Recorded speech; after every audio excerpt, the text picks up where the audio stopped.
knows about the microphone. Did he turn mine on? He doesn't turn mine on. Hey, Mayor.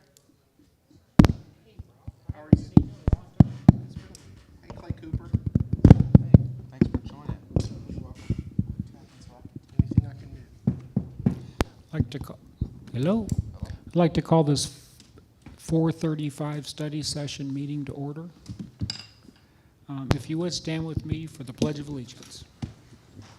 I pledge allegiance to the flag of the United States of America and to the republic for which it stands, one nation, under God, indivisible, with liberty and justice for all. Thank you. Madam Clerk, can we do a roll call, please? Deanna, Benton, Here. Cooper, Here. Milton, Here. Rodriguez. Here. Howden. Here. LeBlanc. Here. Your Honor, you have a quorum. Thank you. On the agenda, we'll have a discussion of the proposed J1 International Student Housing Project. And that is Jack?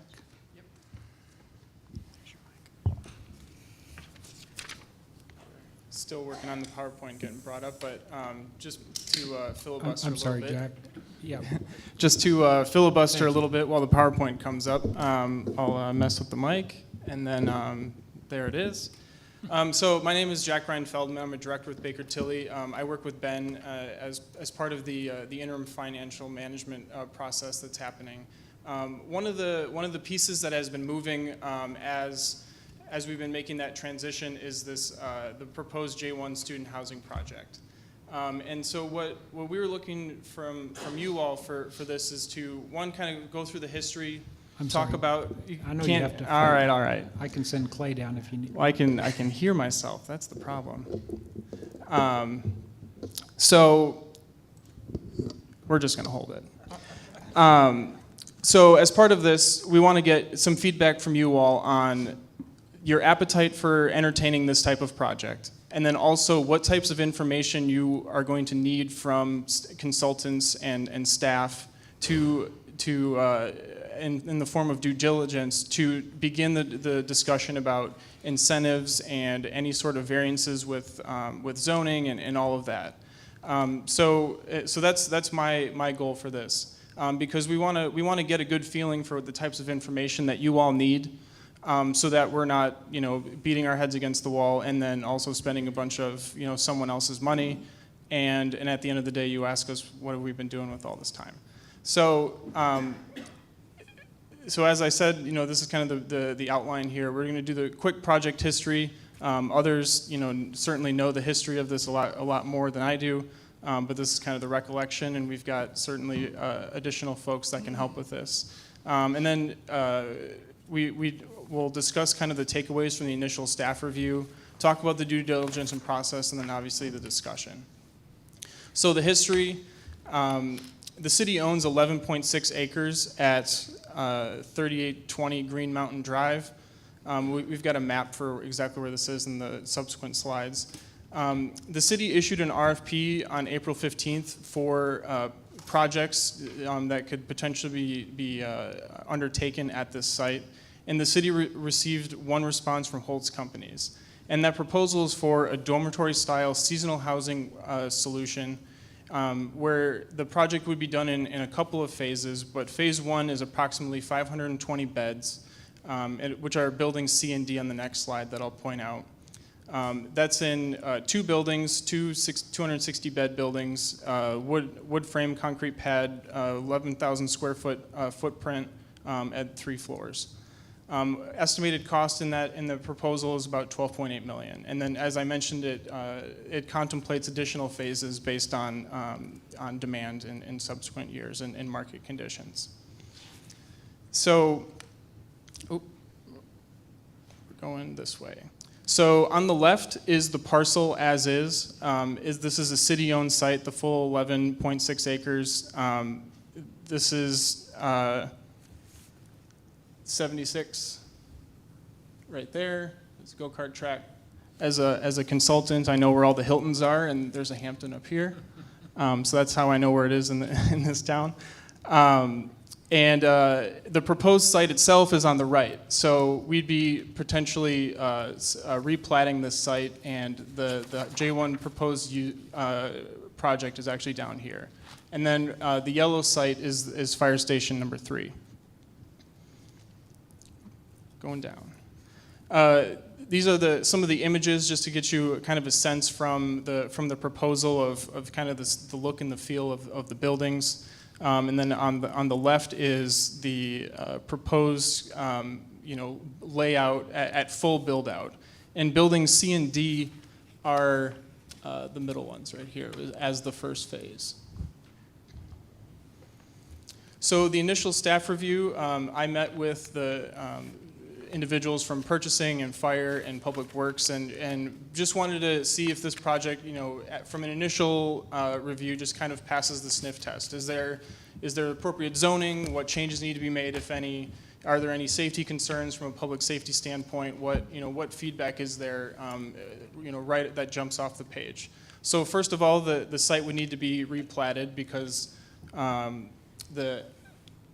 as I mentioned, we're talking about just this site here as opposed to the whole parcel, so we can split these off and dedicate the right-of-way to the city, because that hasn't happened yet. It's in the correct zoning for this type of use. The utilities that are out there have sufficient capacity to handle this type of project at full build-out. And then some feedback from the fire department is that they expressed a desire to preserve some green space around their facility for potential expansion, and then also to preserve some green space and have a fence for asset security, and so that's just something that they requested that we can communicate with the developer if you so choose. As you can see, nothing on there is fatal. Nothing. It seems like it could be a good project to pursue and kind of go through the due diligence process. So this is our as a firm. This is our philosophy on due diligence, and our goal at the end of the day is to make sure that you're equipped with information such that you're comfortable making a decision. Yes or no.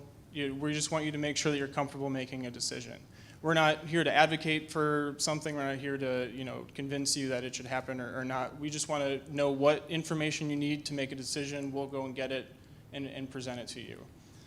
The factors that are influencing the need for heightened due diligence, what are these types of things that make a project controversial that you want more information for? What are the things that make decisions fairly straightforward? Number one, what's the level of public risk? Are you using, is the city going out on a limb and spending a bunch of money for a speculative development? That's, public risk. You're heightening the need for potential due diligence. Is there a private use of public funds?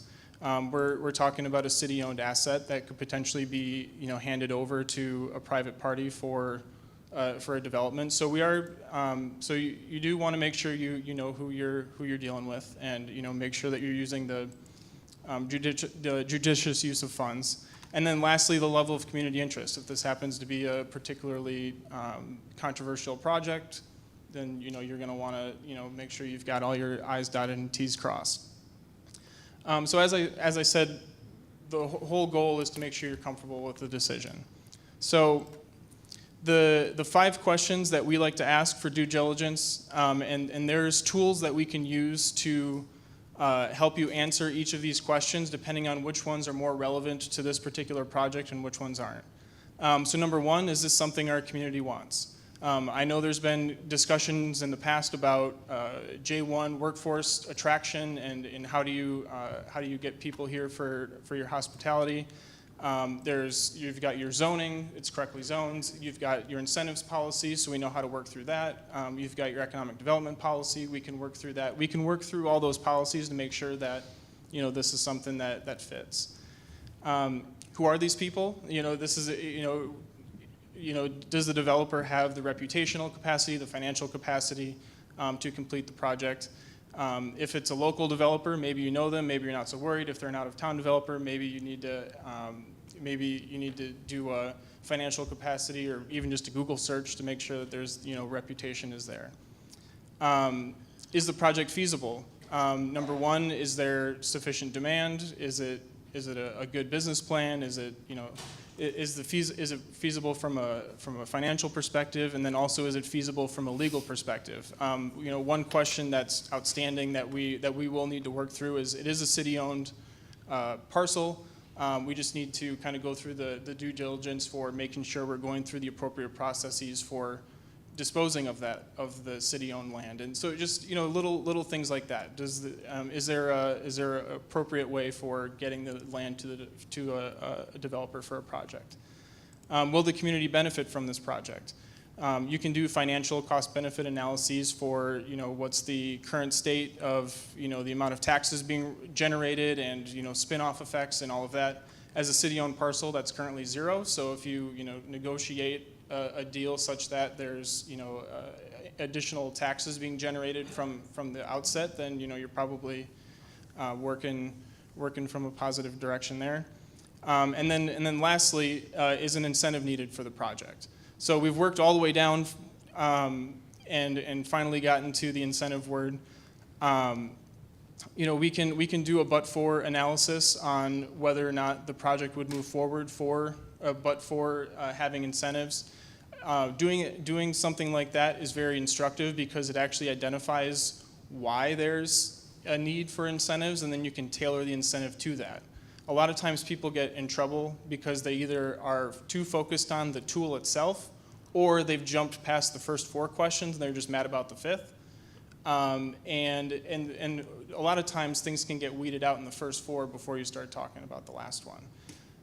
So these are the 5 questions we like to use. I've got one piece about the incentive process that you all already have in place. The first step is the development of a pre-funding agreement. This is the best practice in the economic development world for cities, where if incentives are being sought, that the developer will enter into a pre-funding agreement with the city and actually deposits money into escrow to pay for the consultants, because this is additional staff time and it requires special counsel and special consultants in order to be able to vet something like this. So that's step 1 of the process. And so this is general fund isn't at risk for something like this. Number 2, submission and review of the pro forma. That's the but-for test is actually mandated in your policy for when you're doing incentives. Then we would identify the funding gap, identify the type of funding, and then the funding process begins, which is the legislative approvals. So I just wanted to touch on what the incentive process kind of looks like behind the scenes if we were given the green light to move forward on that. But primarily for the discussion piece, I just wanted to go back to the 5 questions and just answer any questions you may have about this process and the tools we have to vet.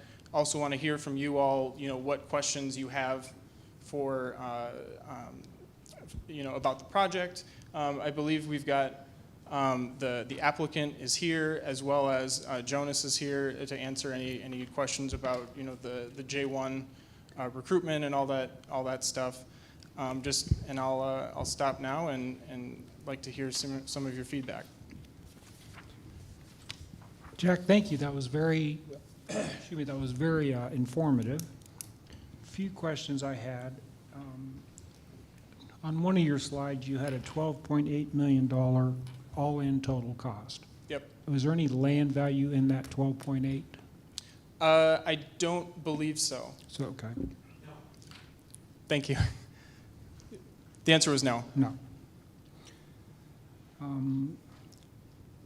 Phase 1 is 520 beds. How many beds in the total build-out? 1,600. 1,600? Yep, through 3 phases.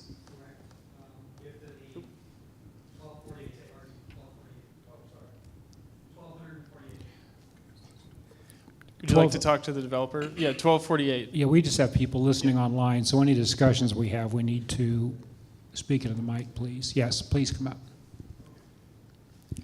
Yeah, the total number of beds in the complete 5-building build-out would be 1,248. Thank you. And what's your name? I'm sorry. My name is Dan Bullock. I'm the president of the Holtz Companies. Dan Bullock.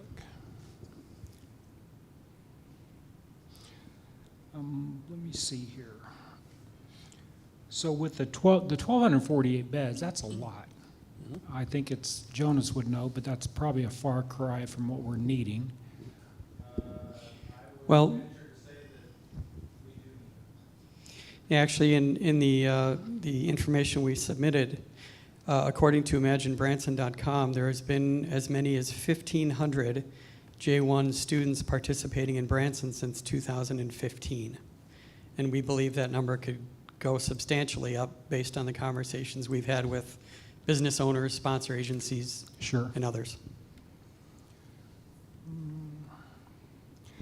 So that answered my other question. If you can put 1,248 beds on this one track, then there wouldn't be a need, I'm assuming there wouldn't be a need for that additional parcel that you're not including. That's not in the current plan, no. Yeah.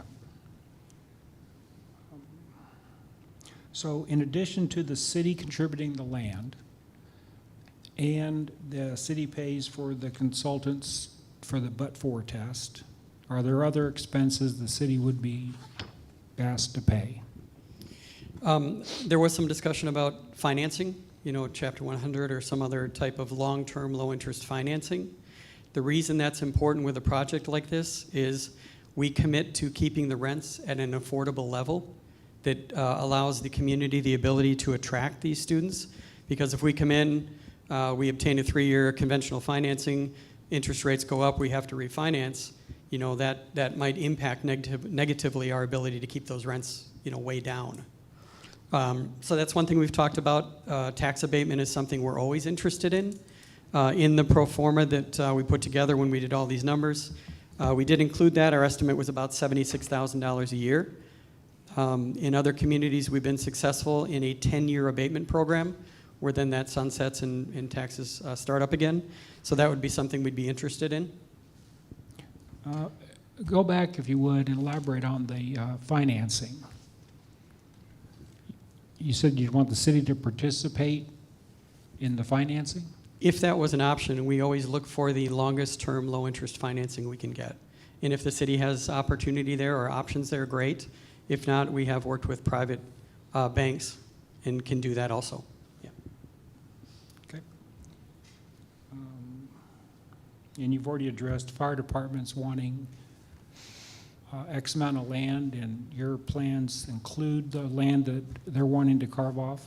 We have not had that conversation yet, but absolutely we will. So that may affect the number of units depending on how much land It could. they're wanting. Yeah. Yeah. Any other aldermen have questions? Mayor, Sure. I know when this was first brought up to us several months ago, I know Jonas and I had a conversation, I think during the meeting and afterwards.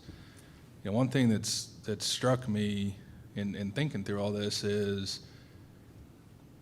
we get more tourists, and I'm sure Jonas has the numbers, I'm probably going to butcher this, but we get more tourists to Branson than Wisconsin Dells, but they get 3 to 4 times the number of J1 students that can help in the hospitality industry. And I think part of that is the fact that we don't have housing available for these students. And so it's just a really missed opportunity, as I see it, when we have, our entire economy is driven by tourism, and you have people, whether it be hoteliers and restaurants and attractions and everybody's saying, we need workers, we need workers, we need workers. And this is an opportunity to bring them in. So I just think that's worth kind of pointing out as we consider this as a whole. We're exceeding tourism numbers of a place that's getting 3 to 4 times the number of J1 students that we are, and we desperately need it. Yeah. I think that's an excellent point, because it's not the city's asking to give, right? I'm looking at this as a lost leader. How much economic impact would our city have if we had the ability to house 1,248 J1 workers? And just to boil that down real simply, how many restaurants could open up more sections? They could open up more days, they could open up more hours if they had more workers. And that's citywide. And so that lost revenue is what we'll be comparing. How much is the city have to, probably that but-for test, right? How much are we asking, how much is the city contributing versus what we'll get in return from the increased tax? Similar to a convention center, right? Absolutely. And to give you the numbers, in 2019, which was the last full year of the J1 program till this year, there was Wisconsin Dells Lake Delton was the #1 host to J1 students in the country. We have about 4 million visitors a year in our community, which I understand is substantially less than here. And we had 5,300 J1 students through the course of the year in Wisconsin Dells. And but you developed the J1 housing in Wisconsin Dells, am I correct? You are correct. We have 10 dormitory buildings in Wisconsin Dells. We own and operate 6 of those, and we built 4 for private employers. I was there last August, first time I'd ever been there, but very nice properties, close to everything, transportation-wise, things like that. So I think that also, lends some credibility to you as you've done this and you developed it in an area where they have the same needs we do, and I still think we have more needs personally. So. Well, thank you, and it's nice that you mentioned that. We are in our 10th year of operating this sort of housing. We do 24/7 staffing, so there is always at least one person there, more than one when it's busy, because in Wisconsin in January, you can imagine, while we have capacity, it's not full. But we're moving to a year-round economy. We had 50% capacity in the first quarter of this year, which is nice. But anyway, so we use 24/7 staffing. We have live video monitoring in all common areas, grounds, and hallways. And we use RFID technology to make sure that people who are not residents don't have access to the resident areas. And we create a community building or some other common area where if their friends want to come over and all of that, that we're allowing them the opportunity to do that, but in a way that's separated from the resident area as a means of additional safety. Well, I think that, and I'm sorry to keep hogging the time, but I think that's just what struck me when you came before is, and my understanding is to get J1 students, it's a competitive process, and you have to show, not only do we have a place for them to sleep, but it's safe, and there's all these criteria that have to be met to even get these students. So that your track record on that and your ability to get them to Wisconsin Dells, I think speaks volumes to what you can do. And I personally am excited about this idea and would love to see it move forward in some form or fashion. So Thank you. I'll stop talking now. I will too. I'm going to go one more comment, then I'll stop too. But to your point, in Wisconsin Dells, thank you for those comments, but in Wisconsin Dells, we went up $5 a week this year for the second time in our 10 years of operations.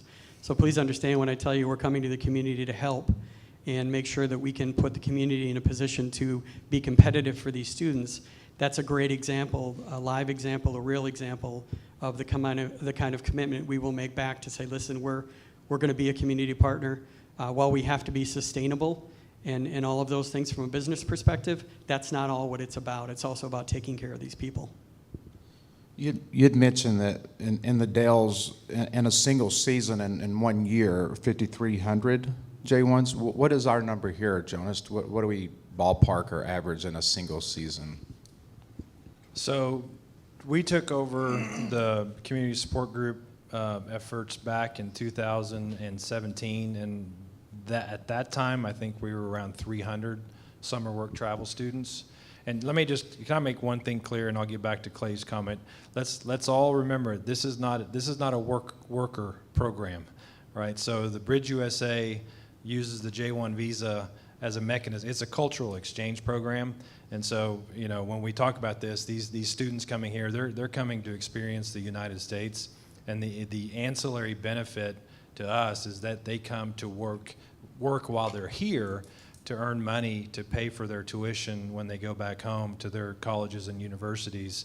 And so the benefit to them is they get to experience the United States, they get to work and earn some money, and then they get 2 weeks of travel in the United States, and they get to play tourist before they go back home to their home country. So, for us, and I know selfishly, me too, this is a supplemental labor asset, right? Mm. But this is a cultural exchange program, and we do a lot to make sure that the students have a good experience. They get to learn about the United States.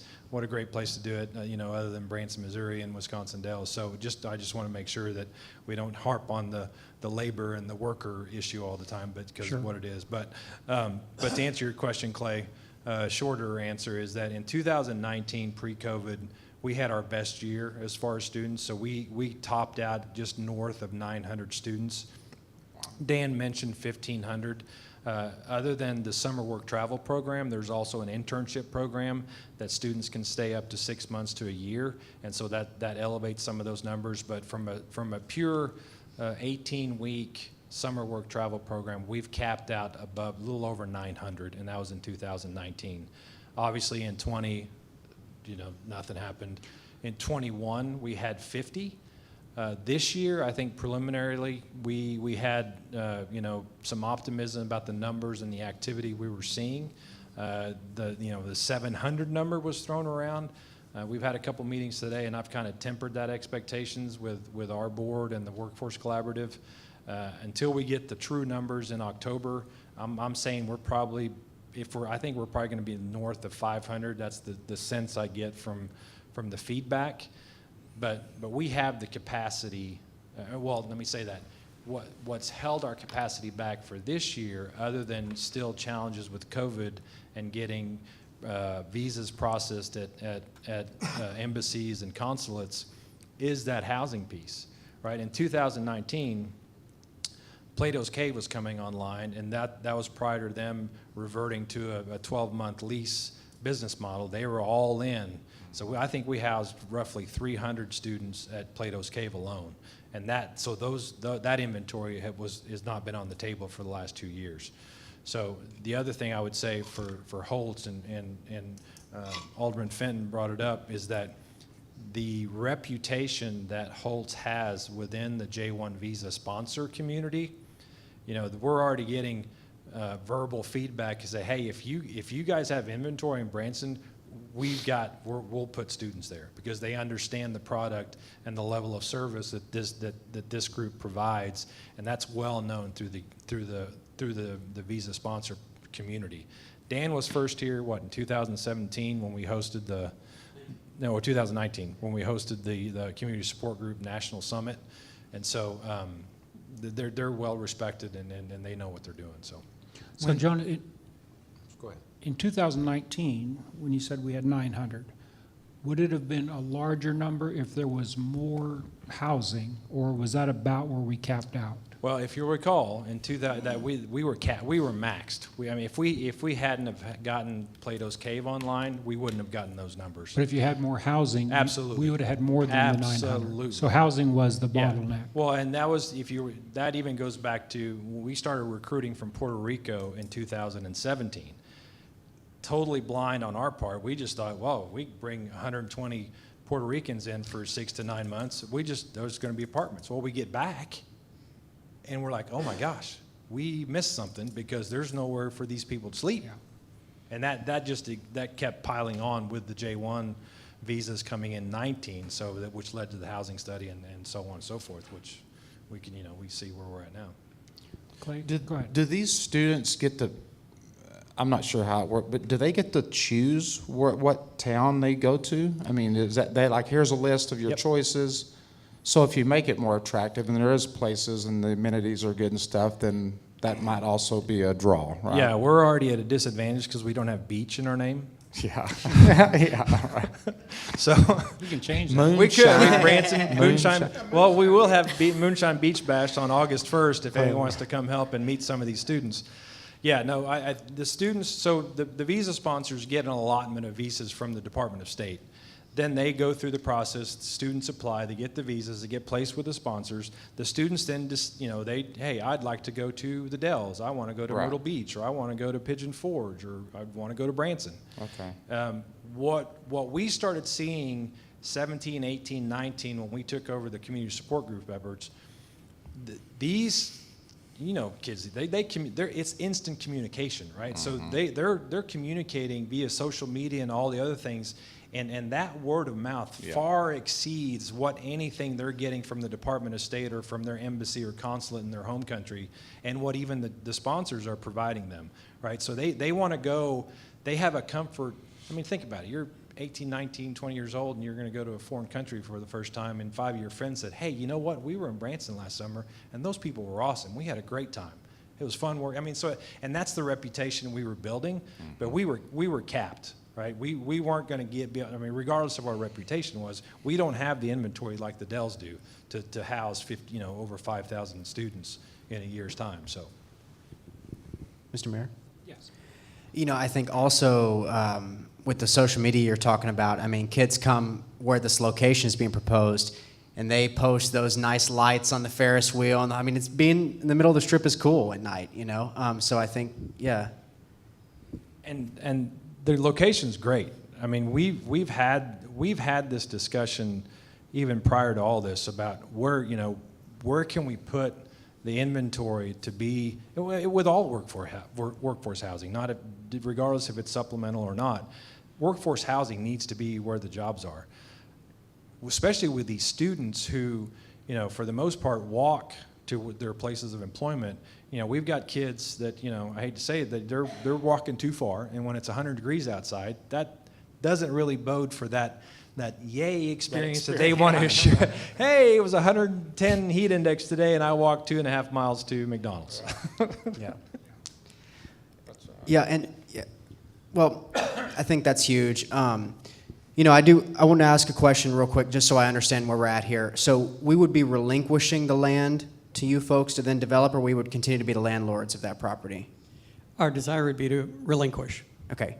So yeah, the more I'm hearing about this, Mr. Mayor, I'm in supportive of this, especially because of the fact that I always just want to draw a straight line. Like when we're talking about our low-income housing or affordable housing, sometimes I think that that's not the reason some people aren't working, and however, you're bringing in these kids that can't just also jump from job to job or not show up someday or call in sick every day, which I've dealt with as a manager for a long time. So I'm very supportive of this. I will say, just to keep in mind as a board of aldermen, that I continue to get calls, even from about 5 days ago, about properties at that old airport location that want to buy theirs back. So I just want us to make sure that as we go forward, we keep those two things in mind of how that, if we're not going to move forward with that, or if we are, how it would look to move forward on this project when, we have people that, quite frankly, we're trying to staff them, but they want to buy their land kind of thing, So let's just keep those two things in mind as we move forward. But I'm supportive for sure. So. And I was just going to make one more comment. Mr. Mayor, you asked about the 900 and the numbers. That's one of the reasons we've approached this in a phased approach, so that we can manage that and allow that growth to happen in a way that's manageable and what have you. By way of example, you may or may not know, we just opened a facility in Pigeon Forge, Tennessee, in partnership with the Dollywood Company. We have 756 beds in that phase. We are already full in that phase, and we are breaking ground on phase 2, August 1st of this year. So similar to what we've done in other places, I believe, like Jonas does, that the approach that we take here, if we do that in a phase build-out, we'll continue to see the program grow to support that. Share with them when you started that. Dollywood? Okay, so there were some things we had to get straightened out that came late in the game that we weren't aware of at the time that weren't really our issues. But we ended up getting a permit to start that project September 14th. So we put a shovel in the ground the first time on September 14th of 2021, and we were open a couple of weeks ago. 140,000 square foot facility. So you guys put that thing I'm up not like committing a to Dollar that. General store. The rest of my, yeah, they were like, don't tell You them put that up like a Dollar General store then. Well, I think as we've talked about this, for the months leading up, we talk about incentives and the but-for test and all that kind of stuff. We wouldn't be coming to the board with this discussion for the use of incentives if the parcel was in a census tract that was included in the enhanced enterprise zone, right? So unfortunately, that west side or west and south side of 76, that census tract is not included in the enhanced enterprise zone. So for those of you that may not know, the enhanced enterprise zone is something we pass countywide, except for, I think, three census tracts back in 2013. And what that does for commercial uses with the approved North American Industrial Classification, or NAICS code, they are eligible to receive 50% real property tax abatement for a period of 10 years. I think that would fit in very nicely in their capital stack if they had access to that. And that's why what led us to Chapter 100, because Chapter 100 does allow for property tax abatement. And the added benefit with Chapter 100 is that in the construction process, you are also eligible to receive sales tax abatement on any materials sourced within the state of Missouri with that. So that would be an added benefit to help them with their costs. So when you look at there, unless I'm mistaken, there is no cash outflow or funds going out from the city's perspective, right? Especially if we have a pre-funding agreement, and the abatement or the benefit of the incentive is an abatement of property taxes that would then go to the county. Now, the city gets a certain small percentage of that. Obviously, the schools get the majority of it, and they were, that's how we passed the EEZ, because the schools were comfortable if we get this type of development with these classifications, we're good for giving up our share, 50% of our share for 10 years, because we know at the end we'll get it all back. So.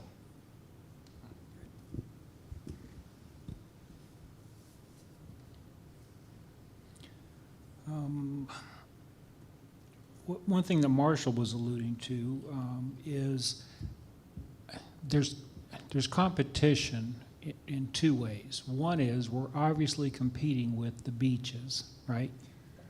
To bring them, because it's their choice to bring them here.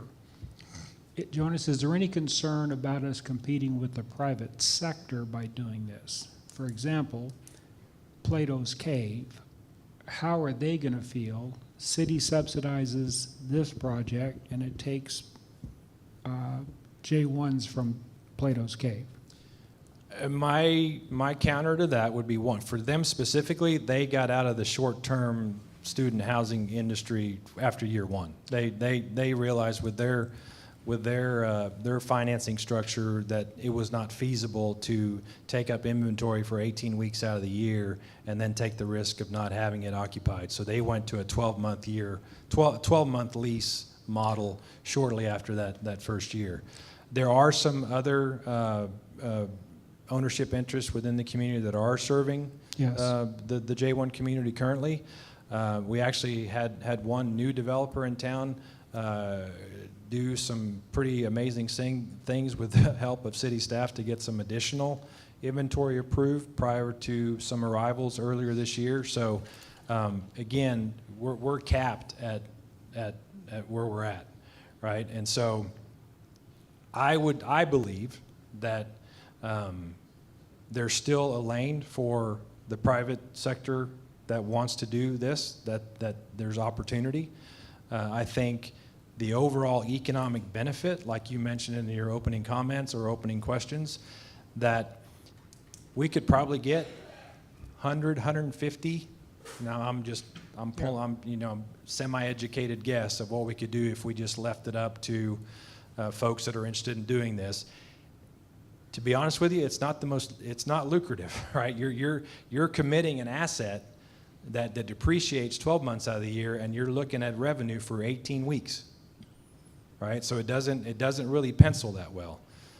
So with this opportunity, that expansion timeline of more inventory, and just like you said, the more folks we have in the labor market helping with the jobs that are open, that are providing the customer service that are expected for families when they come to experience this market, I think we get there much quicker, and I think, I don't think it's too speculatory to think that we can't perform as well or better than the Dells or Pigeon Forge.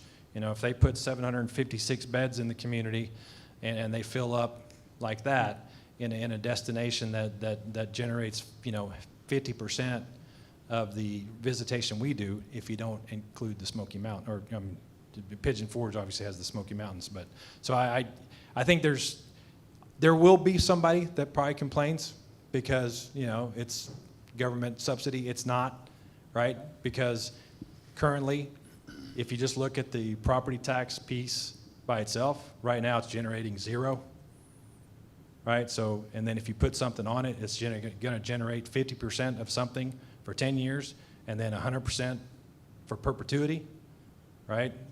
And this is where people think I get snarky, but do you want 50% of something or 100% of nothing? And that's why we do the but-for test. So Jonas, is there an ask today? Are you asking for the board to give you a sense that we're going to support it?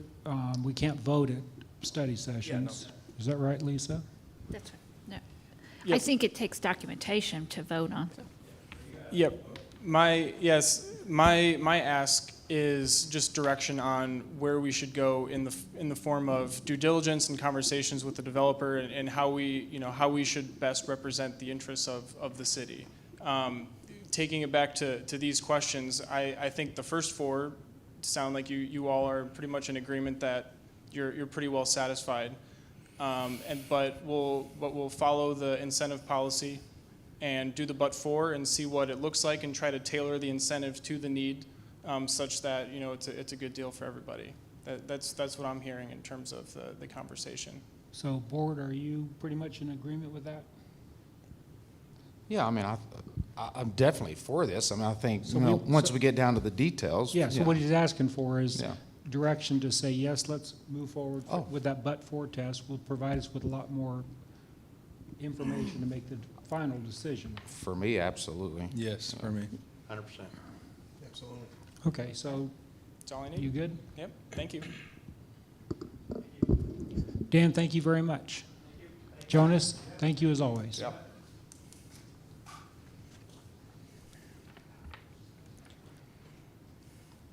Next, we'll have a short discussion from Keith on the historic downtown Christmas lights.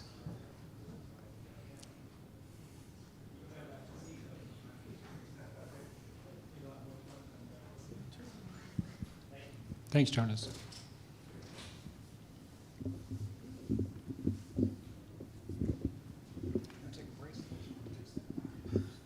Is that all right? You hear me? Lisa, can we get a new stand?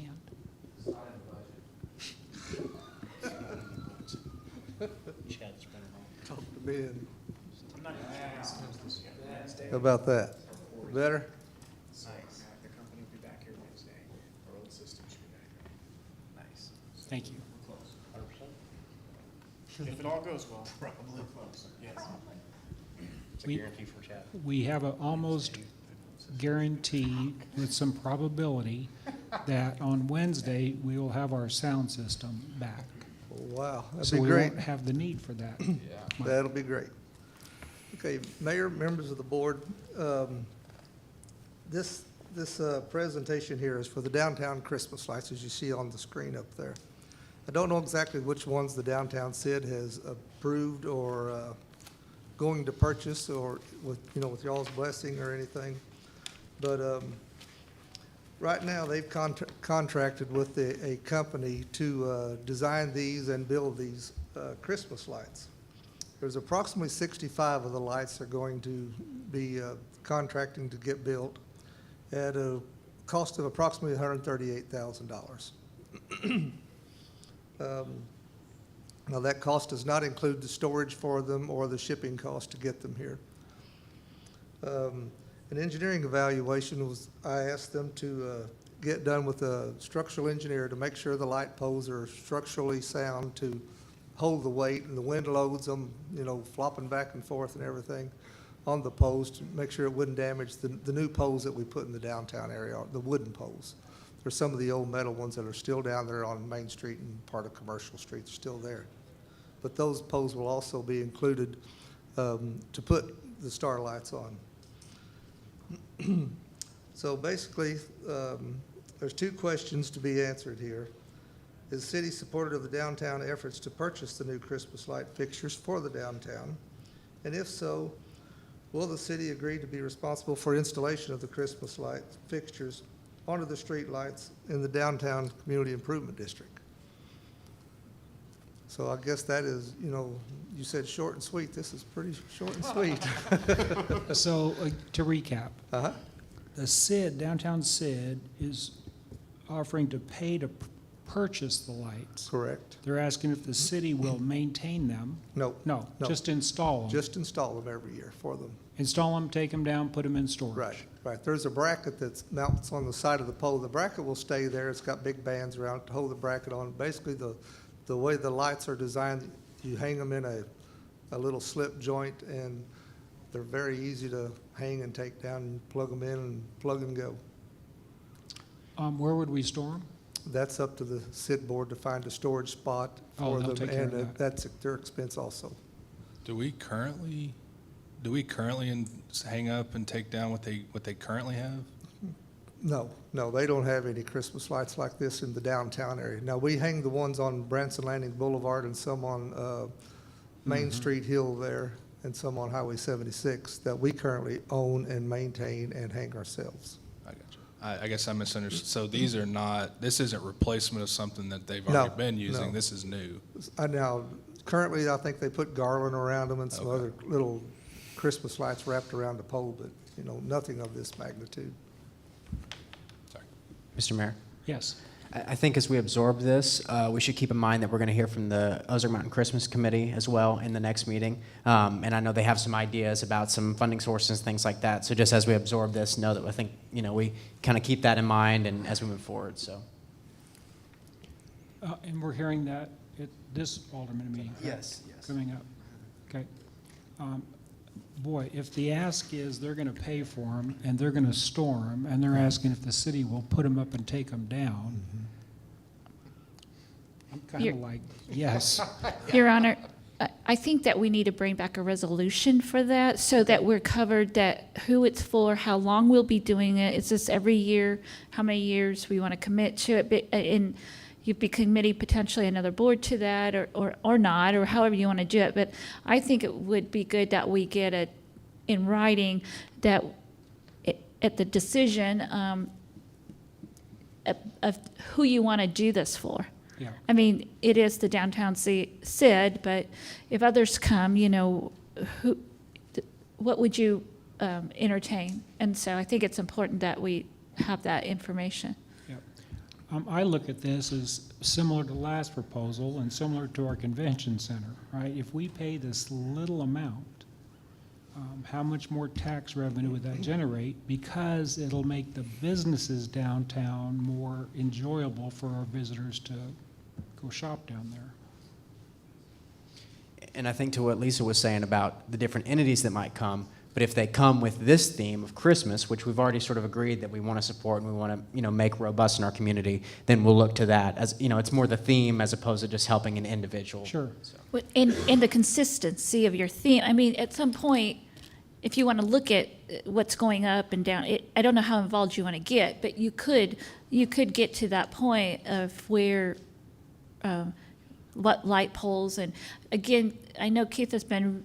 We've been talking about this for quite a while to try to get to this point of that we don't want to ruin our light poles. We want to make sure it's engineered correctly. There's the wind and there's a lot. So I think when we entertain this, we are putting a lot of thought into it, and so that others would see that the city's putting a lot of thought into that process Those are in very the good future. points. You know, and we don't want to get into a situation where it's not safe, and Keith has regulations. I just think those are things to consider. Sure. Yeah. Well, and that's just to reiterate that, you know, nobody takes care of your property like you do. And, you know, since it's mounted on city property, what better resource to use than, you know, these resources that we have, because we're going to ensure that the brackets are correct, they're hooked up correctly. It eliminates, you know, safety issues and things like that, because I know Keith's going to be on top of the engineering, and I think that's vitally important from a responsibility standpoint for us. Sure. Yeah.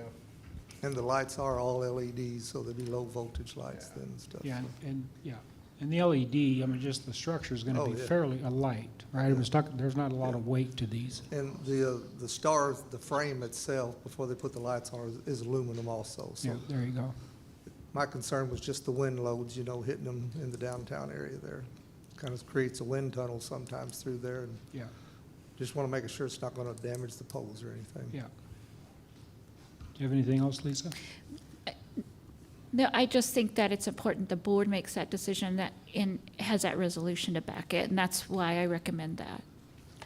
Okay, so I think what I'm hearing is very supportive. We'll put in the Okay. form of resolution, and Okay, devil may be in the details, but I think, well, I'm sure supportive of it.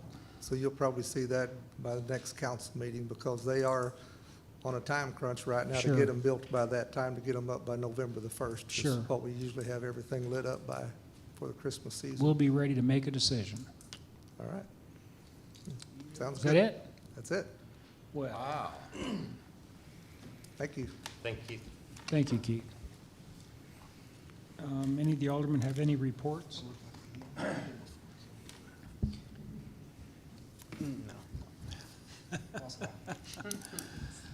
Okay, hearing none, I'm gonna I'm gonna adjourn this meeting, or do we need a vote to adjourn it? Lisa, Excuse me? do we need a vote to Yes, adjourn? please, yes. All in favor to adjourn the I meeting? need a motion. Oh, I need a motion? Who's gonna make the motion? I'll make a motion to adjourn. I'll second. We have a motion, a second, all in favor, say aye. Aye. Opposed, same sign. This meeting is adjourned. Thank you. See y'all in 2 weeks.